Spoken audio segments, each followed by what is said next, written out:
Good afternoon, everyone. I'm Langston, co-founder and CEO of Opharmic. Today, I would want to share with you a bit more like why we should focus on combination products, and that's something that I hope to be more educating to all of you instead of just spending the whole session talking about my company. But still, quick introduction about I myself and my company. So I'm coming from a training of a chemical engineering, have been spending more than 10 years in drug delivery science, and I'm sure every one of you have experience of, say, getting medication into your body. Recently will be, say, vaccine injections to more common, say, taking pills for painkillers. So these are different ways of getting drugs into your body. And my company, Opharmic, we are dedicated to transform how drugs are able to get into the eye, because right now, as hard as you can imagine, we still rely on a very primitive and invasive approach, meaning injection, needle into your eyeball just to get the drugs to where it should be. So it's a lot more terrible than what you have been experiencing with your COVID vaccine jabs. So we founded in 2017, and up till now, we have already have 5 partnerships working with pharma companies in Europe, in Japan, and in North America.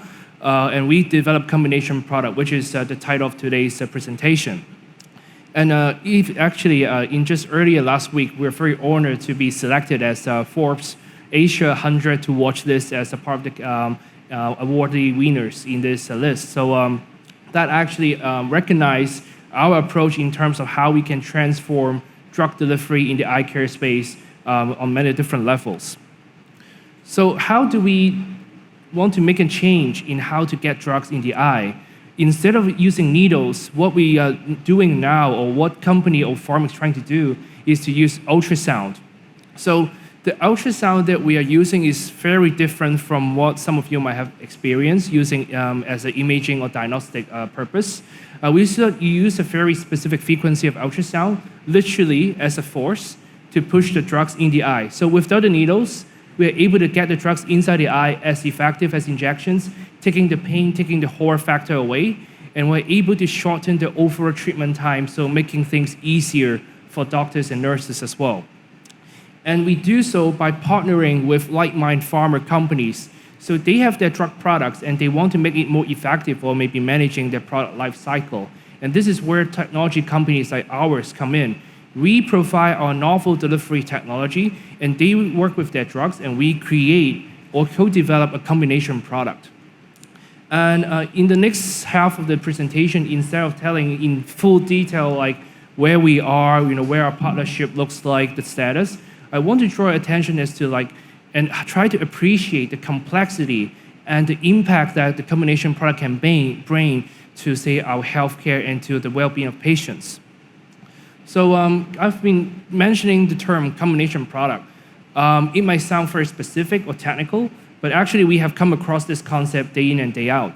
It simply means when you receive a medication or treatment, when it involves the use of drugs plus the device, then it's a combination product. As simple as that. So obviously you can refer to a very strict FDA definition for that, but I'm not going to recite in front of you. So there are a lot of examples that we come across as a combination product. Obviously, one of the products that we're developing is our ultrasound delivery system. But for example, I'm sure, if not all of us, 99% of us have got a COVID vaccine jabs. That's also one form of combination product. As you can see, the needle syringes are filled with the drug solution already itself. So that's one example.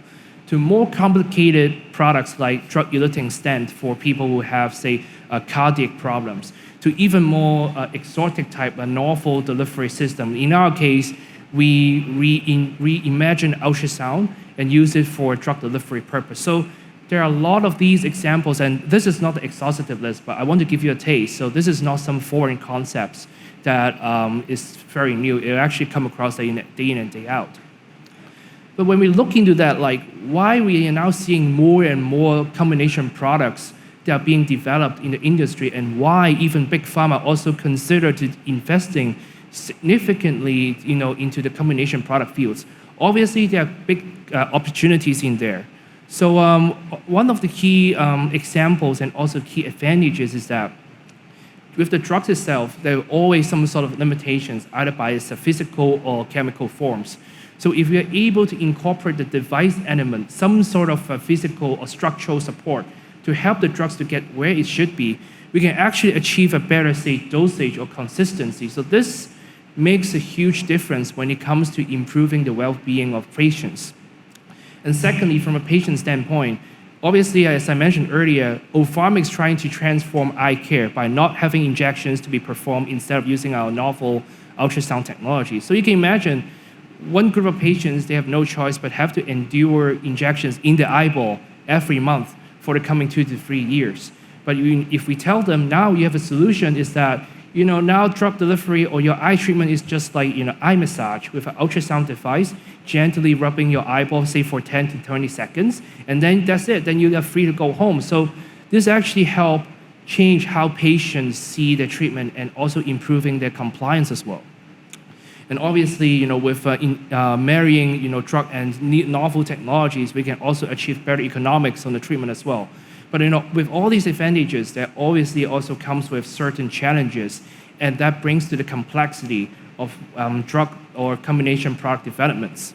So first and foremost, when we talk about combination product developments, it has to take care of both sides of the world, the drug and the device part, and the interactions between the two.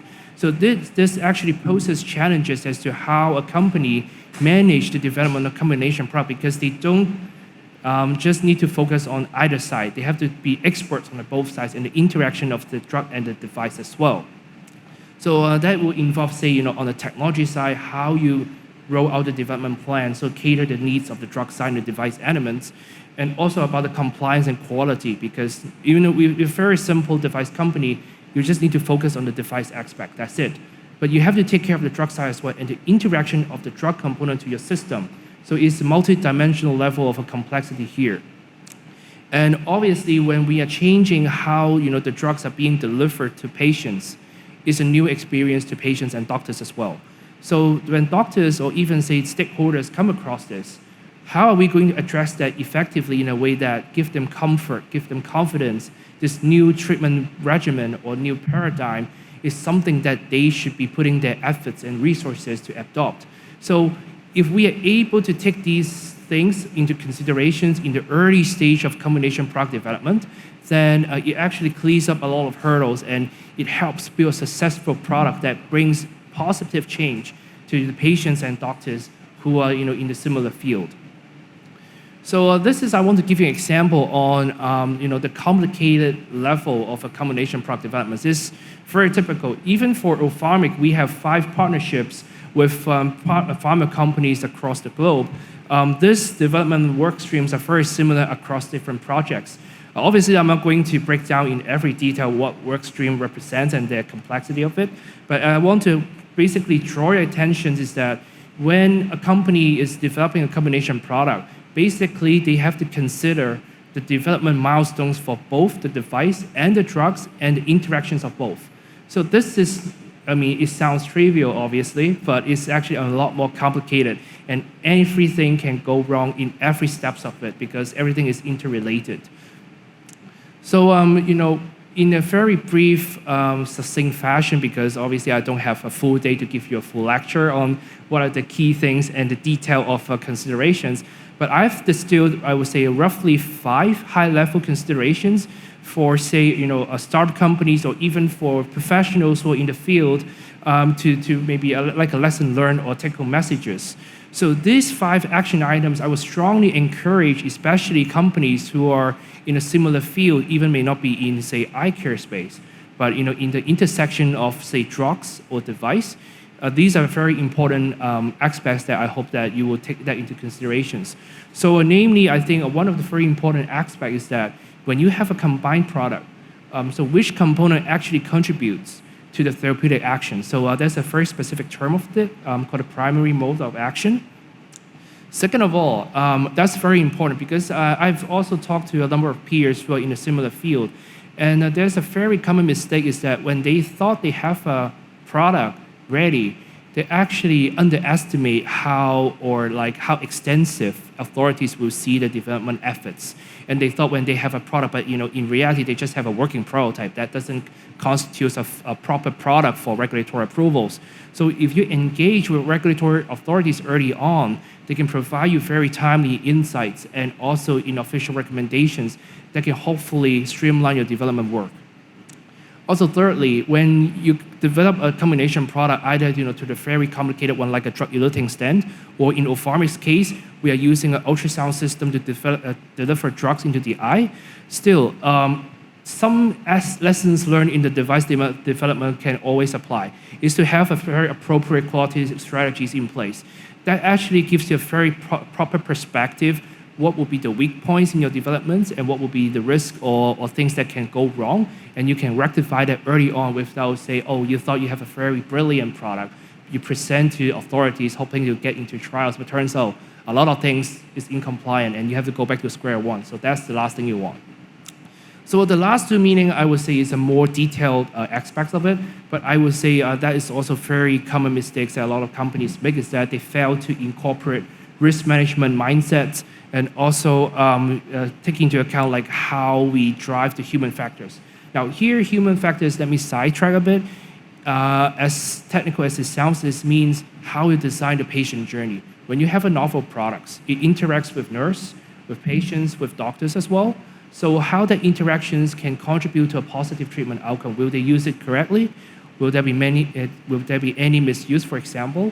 So these are the things that I would say very important for companies who are in a similar field to really consider that and implement that early on, so you can really have a successful product that can navigate through regulatory processes in a very seamless fashion. Now, here I'm going just to give a very brief example of, say, primary mode of action. What does that mean? So for example, using our delivery system as an example. So in essence, in a nutshell, we are using ultrasound as an assistant to help the drugs to get into the eye. So at the end of the day, it's the drug itself that can heal or to manage the symptoms of the diseases. So therefore, in that case, our device, the primary mode of action is coming from the drug side. So when I speak to FDA, or when my company speaks to FDA, which we did early last year to get early feedback from FDA, we know that FDA drug office will be the lead office to be reviewing our device or combination product, because it's the drug that's giving the treatment. We are just being an assistive role. So this actually also shows you that if you know your primary mode of action, then you know from a regulatory standpoint which office or which responsible arm will be looking into your case. And that actually is a very good pointer to start planning for regulatory approval processes. And the second part of it is about more like the quality aspect. So these are very typical quality mindsets one company should have when developing a medical device. Same case goes to a combination product, because not just we have to take care of every design controls and all these control procedures, but basically concerning the products, concerning the development process, concerning how you select your suppliers, it all applies in the same fashion when you're developing a combination products. So having the quality system early on is definitely the biggest benefit for your company to warrant a very seamless development process. So here I want to give you a snapshot as to the efforts that Opharmic has been taking into account. So we have broadly divided 5 key areas along the development cycle of our combination product. While it sounds simple, right? We are just hoping to replace needles to get the job done. But when it comes to delivering our solutions to our pharma partners, we want to make sure things don't slip through in between the gaps.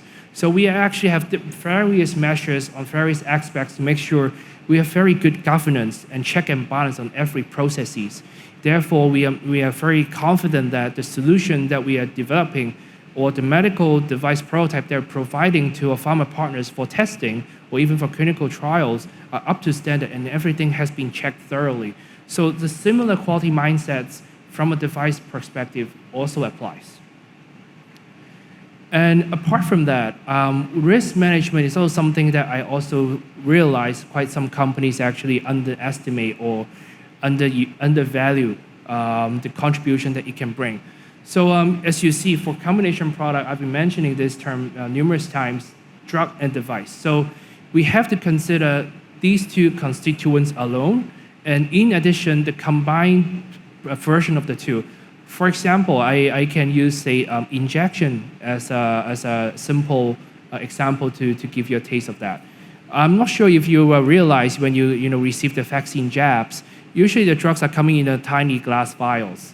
They don't come in different types of container. Mostly it's glass containers. And there's a very good reason for that, because glass is a rather inert material. So when you store the drug solution inside the glass vial, it won't interact with the glass element that much. So the drug stays as is. Is as perfect as it should be as it get dispatched from the manufacturing site.